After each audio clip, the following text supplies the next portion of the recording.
we bring an indictment, a people's indictment to the gate for the personnel of Hancock.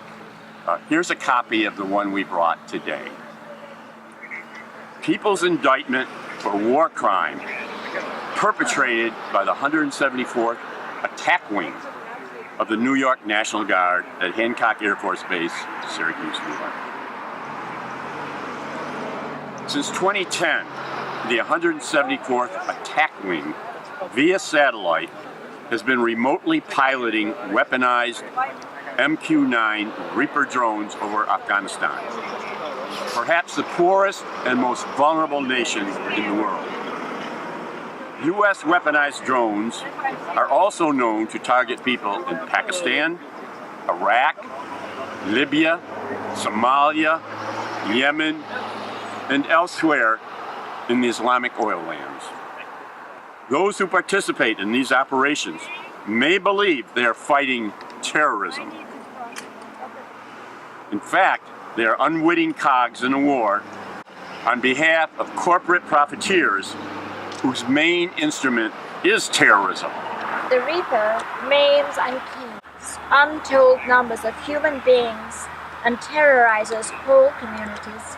Reaper aggression generates both internal and external refugees, generates hatred toward the US, bolstering recruitment from hostile groups, heightens global insecurity as other state and non-state powers join the weaponized drones arms race, and by blatantly violating such law undermines both the US and international law.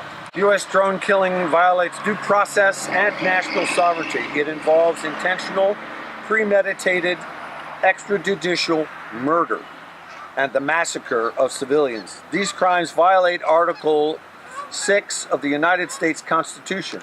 This Constitution and the laws of the United States, which shall be made in pursuance thereof, and all treaties made or which shall be made under the authority of the United States, shall be the supreme law of the land, and the judges of every state shall be bound thereby.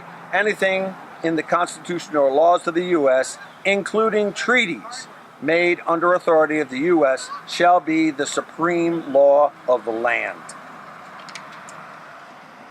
One such treaty since 1945, the supreme law of the United States, is the United Nations Charter. The Charter's preamble states that its purpose is to save future generations from the scourge of war, and that all nations shall refrain from the use of force against another nation. This treaty applies to federal, state, and local branches of the U.S. government, as well as to law enforcement and to the U.S. Armed Forces personnel, all of whom are sworn to uphold the Constitution. Since the 2010 Upstate Drone Action, impelled by our conscience, has sought to expose Hancock Air Force Base war crime and to awake Hancock Air Force Base personnel and their chain of command to their role in perpetrating that crime, today, as on many former occasions, we come to Hancock to renew that wake-up call. People of Hancock, we urge you, we implore you to stop the killing. Upstate Drone Action. Thank you very much. Hey, no problem. Is that what's in here, the indictment? Yes, it is. You want me to take that too? You can. Okay. If it's in here, Is it the same one? You can share the information with the gentleman in the booth, perhaps. with who? With the gentleman in the booth. Oh yeah, they work for me. Yeah, very good. Yeah, the same one. Yes. Yep. Yes. Anything else? Thank you, sir. No. All right, that'll be all.